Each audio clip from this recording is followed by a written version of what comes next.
E aí, senhores, me apresentar aqui um pouquinho para vocês. Meu nome é Albérico, eu sou professor lá da FIAP, tá?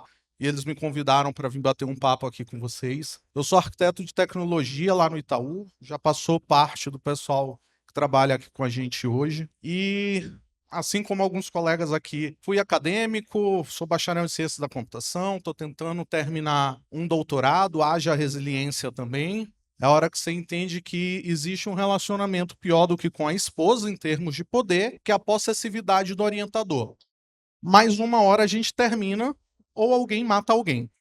E aí a gente vai falar de um tema, né, que já foi mencionado aqui por parte dos apresentadores, que é a hora que alguém liga para o CTO para dizer: então, queridão, deu ruim, capotou. O quê? Tudo. Mas e aí, o que que a gente faz? Não sei. Não, brincadeira, a gente vai chegar lá, tá?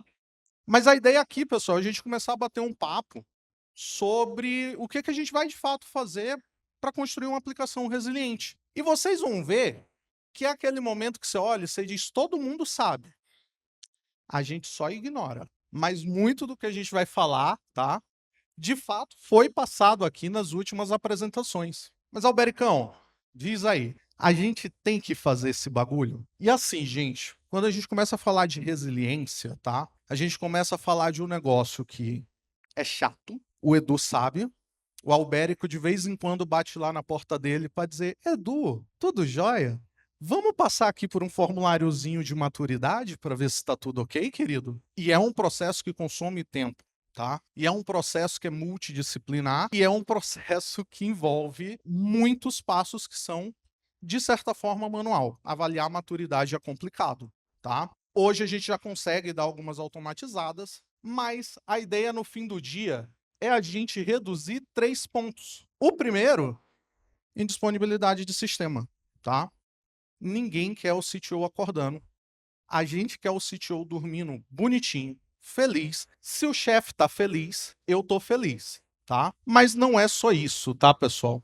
A gente também precisa entender que mesmo que o meu sistema não caia, a resiliência ainda pode ajudar. A gente ainda tem um outro componente aí que é a degradação da performance. Às vezes o meu sistema ele não capotou, mas ele fica que nem o aplicativo de alguns bancos estatais que você está tentando ali fazer seu joguinho da mega da virada e ele olha para você e diz: não, campeão, tá sussa. Daqui a 6 horas você tem uma senha. E aí você concorre à senha para poder logar no app. Tá? A gente está tendo uma sobrecarga, o sistema está mal dimensionado. A gente ouviu muita gente falar aqui, até agora há pouco, de observabilidade, métrica. Cara, eu preciso saber o quanto de TPS, quantas transações por segundo eu aguento, para eu começar a entender o seguinte, tá? Eu gargalo? A gente teve uma apresentação mais cedo que estava comentando justamente disso. Eu tenho técnicas para aplicar throttling, mas throttling vem com custo. Indisponibilidade vem com custo. E isso vai refletir lá no impacto financeiro, tá, da reputação da nossa empresa. E aí, para quem trabalha com umas empresas pequenininhas, né, principalmente setor bancário, isso começou a ser uma preocupação leve, tá, ao ponto da Europa ter implementado agora em janeiro o DORA, que é basicamente o ato de resiliência digital operacional, que ele olha para você e diz: campeão, eu não quero saber se o seu dev está codando de forma a ter uma infraestrutura minimamente resiliente. Eu quero saber se o terceirizado do seu terceirizado também é resiliente. A gente vai falar de quarteirizações, a gente vai falar de uma série de coisas no DORA que hoje, quando a gente olha a estrutura que a gente estava acostumado, a gente nem falava, a gente nem tinha ideia de como era que isso ia acontecer. Tanto que isso virou um mini pandemônio na Europa, tá? Desde o fim do ano passado, porque a visibilidade de o que eu consumo, quem são minhas dependências, quem são os meus fornecedores, passaram a ter que ser muito bem controladas. E isso não é fácil da gente ter. E tudo vai começar aqui, arquitetura. Você está dizendo que a culpa é sua? Claro que não. A gente sabe que quando funciona é porque o arquiteto mandou bem, quando deu problema a culpa é do dev. Não é assim que funciona o nosso acordo? Mas sim, pessoal, isso vai começar esse problema aqui na arquitetura para a gente poder começar a passar diretrizes mais claras de o que é esperado de uma aplicação. Nem toda aplicação é crítica. A gente costuma brincar muito que se o sistema que controla ponto do cara que está indo pegar o lixo reciclado cair, vida que segue. Faz ali um controle manual, tá tudo certo. Deixa cair o sistema de pagamento de funcionário. Você vai ver uma revolta dentro da empresa, tá? Então a gente tem criticidades muito distintas. E o arquiteto ele vai ter muito essa função de olhar para a gente e dizer, cara, essa aplicação é crítica e a gente precisa gastar uma grana aqui para deixar esse negócio resiliente. Eu não posso amarrar com 2 pedaços de barbante e um pedaço de chiclete uma aplicação que faz metade do Pix do país. Isso seria loucura. Da mesma forma que o sistema que controla a reciclagem do lixo não precisa estar em 3 nuvens, 4 continentes, com failover na Lua, porque ele não tem essa criticidade, vai ser muito caro. Achar, tá, essa média é complicado, principalmente em tempos de FinOps, tá? Em tempos que a gente vem olhando essas aplicações ficarem muito caras, diretrizes de cortes de gasto e a gente tentando sair do outro lado com a nossa infra. Mas esse cara ele vai tocar essencialmente 3 coisas que vocês falaram hoje. A primeira delas, pessoal, HA, tá? Eu preciso ser altamente disponível para garantir que, antes de mais nada, o meu sistema continue minimamente funcional, sem eu ter tanta percepção pelo lado do meu usuário de que, cara, caiu. Se o cara tentou acessar uma vez, deu ruim, ele deu o refresh, voltou, na percepção dele, esse sistema nunca caiu. E a HA vai ajudar bem a gente nisso. Outro ponto vai ser a escalabilidade, tá? Se a gente fala que parte do meu problema é carga, é eu conseguir dar conta de transação, eu preciso começar a entender que eu tenho que monitorar esse cara. Isso não é mais uma opção. Eu preciso estar de olho o tempo inteiro e eu preciso, como o Igor estava comentando mais cedo, usar lá as minhas técnicas de regressão e coisas do gênero para agir aqui preditivamente.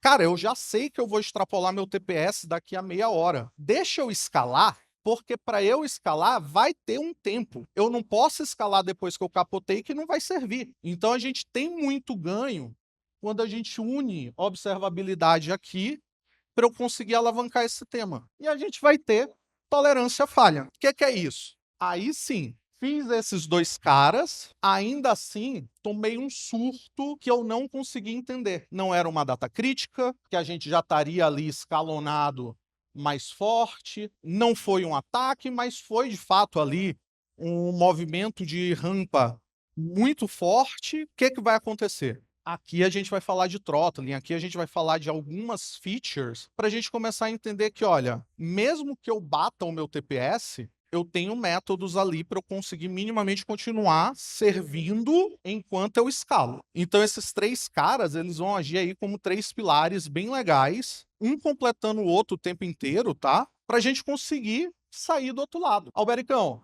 você falou de tolerância à falha, né? Exato. E aí o PPT me traiu, mas para a gente falar aqui de tolerância à falha, tá, pessoal? A gente começa a falar de liveness probe. Que isso, senhores? Primeira pergunta para eu fazer sobre a aplicação de vocês. Ela tá viva? Porque assim, se ela estiver viva é uma coisa, se ela capotou, eu tenho que voltar ela para a vida. Então essa é a primeira informação que a gente vai atrás. Qual o status da minha aplicação? E isso é diferente dela estar com capacidade de resposta. E aí, eu subi lá uma infra nova, coloquei minha aplicação no ar. Essa aplicação tem cooldown? Ela demora para startar? Putz, não sei. Mas se eu bater lá no Liveness Probe, ele vai dizer que ela está no ar. Então, estar no ar vai ser bem diferente de estar apto a me dar uma resposta. E por fim, né, a gente vai começar a entender aí que, cara, se a gente está falando de tolerância à falha, eu estou terceirizando isso para um fornecedor meu, eu preciso distribuir esse cara. A gente vai ter que começar a discutir multizona, multiregião. Hoje em dia, estamos no evento de Kubernetes, multicloud. E aí eu coloco um Kubernetes meu na AWS, o outro na Azure, o outro na Google, o outro no Alibaba e vambora. É uma das grandes funcionalidades aí, praticidades que o Kubernetes vai poder dar pra gente, porque no final do dia é Kubernetes. Em teoria, a gente não devia sofrer tanto para conseguir levar esse cara de uma nuvem para outra, tá? Já em escalabilidade, senhores, mais tópicos aqui que vocês viram parcelados ao dia de hoje, né? Já falamos aqui de escalar pods, só que aí eu escalo horizontal ou vertical? Quem que vai resolver meu jogo? Eu preciso de mais 10 pods pequenininhas me respondendo? Ou eu preciso só rampar RAM, rampar processo e continuar atendendo? São duas estratégias distintas que a gente pode adotar dentro do autoscaling. Além de, como o pessoal aqui já apresentou no Carpenter, né, elevar também o cluster. Então, vejam que só em estratégias de escalabilidade, a gente também passa a ter 3 formas distintas entre si para a gente conseguir rampar um assunto como resiliência. Albericão, tô fazendo escalabilidade, campeão. Tá top já? Eu posso estar escalando, mas, de novo, a gente precisa estar monitorando para saber para onde eu envio, para onde eu não envio, para cuidar de rotas, para tratar de load balancer, tá? E aí a alta disponibilidade começa a falar com a gente. A gente falou aqui em algumas apresentações, né, sobre essa diferença que a gente vai ter da infra para a nossa aplicação. E aí, quando a gente está lá na infra, pessoal, por exemplo, a gente vai precisar falar de eu ter nós masters distribuídos também. Porque senão eu perco a capacidade de operar a infra. Já imaginou? Não vai acontecer, vamos até bater na madeira, tá? Caiu a AZA. Onde é que estava meu master? Nessas horas, Murphy traz pra gente uma lei muito clara, sua master estava na AZA.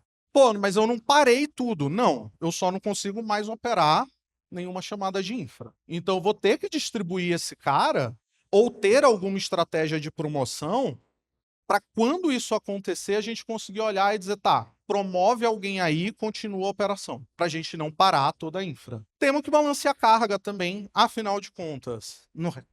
Vamos colocar assim, não adianta de nada você fazer todo esse trampo, mas a sua rota só chega na AZA de qualquer forma. E aí, adiantou estar com um VPC em 3AZ? E aqui, pessoal, a gente ainda tem um ponto que é replicação e recuperação, tá? Aonde a gente vai ter que começar a entender que, cara, e aí? Em algum momento esse cara pode de fato capotar. Hoje a gente começa a falar de métricas como RTO e RPO mais comumente, né? Mas a gente também vê surgir uma métrica nova que é o CRTO. O tempo para eu me recuperar, por exemplo, de um incidente cibernético, tá? Aonde basicamente eu posso ter perdido toda a minha infra.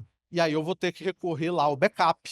Nosso bom e velho amigo muito esquecido. A gente vai ter que recorrer às estratégias para retornar esse ambiente, a replicações de ambiente em alguns casos, para a gente conseguir manter a nossa operação, tá? Mas, depois que a gente fez isso tudo, Edu já está tranquilo. Ele olhou e disse: gabaritei o questionário, vão me deixar em paz. Aí eu vou bater na porta dele de novo para dizer o seguinte: você fez, né? Bora testar? Não, como assim vamos testar? Testar. A gente vai pegar a sua produção aí, uma quarta-feira, quinto dia útil do mês, dia leve, e eu vou arrancar o cabo da sua ZA para a gente ver qual é que dá. Em teoria, é para tudo funcionar normal. Mas como ninguém é doido, obviamente que a gente não vai fazer isso em prod, não queremos ser demitidos, tá? A gente vai levar isso lá com a janela de manutenção, quando tiver que fazer em prod, fazer num dia que esteja ali fora de período crítico e tal. Mas sim, a gente precisa testar esse cara. E para testar, pessoal, hoje, ferramenta é o que não falta. Albericão, mas eu não quero nada disso, eu quero lá meu vendor, eu sou pequeno. Cara, até a AWS hoje a gente entra lá no FIS e simula uma queda de AZ. Então eu consigo pegar esse cara e dar uma validada. E não, isso não precisa ficar rodando uma semana até a próxima janela. Hoje em dia a gente consegue pensar em janelas ali de 6 horas, 8 horas, onde você faz todo esse teste, retorna, padroniza tudo e volta para o normal. Mas é importante a gente testar. Eu tenho um chefe que ele brinca com a gente o seguinte: quanto mais eu testar e tiver tudo tranquilo, mais fácil vai ser no dia que der ruim. Pô, Bericão, mas aí você está dizendo o quê? A gente tem que fingir esse teste à Vera e a gente faz, tá? Vira e mexe, a gente bate lá no time da aplicação e diz, queridão, War Room, mas a aplicação está no ar. Não estou perguntando se ela está no ar.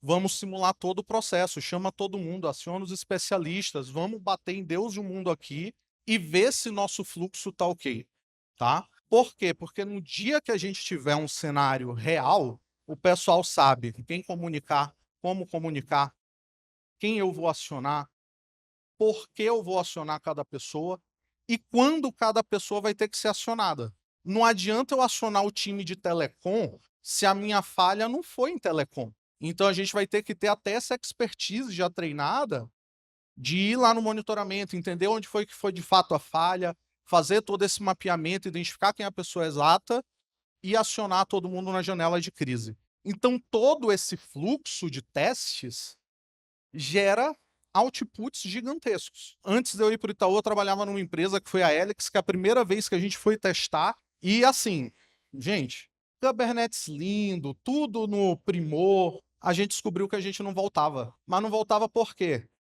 Por algum motivo a nossa aplicação não conseguia suitar de uma Z de fato para outra. E aí a gente estava gastando uma nota para uma coisa que na hora que a gente tivesse um impacto de verdade, a gente iria abaixo, tá?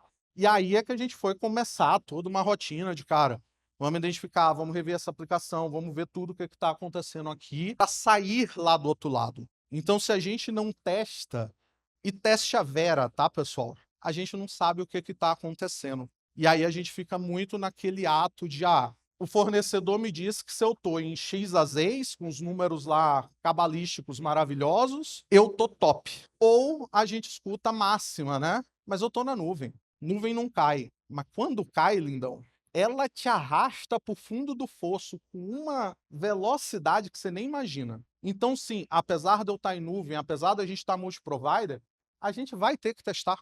A gente vai ter que cumprir todo esse roadmap, porque senão a gente não sai do outro lado. Dúvidas? Albericão, ouvi dizer que tem um shift aí para nós. Aí agora todo mundo abriu o sorriso, né? A gente fala do brinde, o povo brilha os olhos. Senhores, fazer um convite para vocês, tá? A FIAP, ela, como o pessoal anunciou, tá dando um shift de brinde pro pessoal. E aí, eu vou pedir para vocês, deixa eu sair da frente que eu sou um pouco grandinho, né? Pronto, entendi o recado de vocês. Pedir para vocês se cadastrarem, tá? Obrigado por terem ouvido nosso papo aqui por esses minutos. Parabéns a todos por estarem aqui, parabéns aos palestrantes também. Muito obrigado pela parceria, tá, pessoal?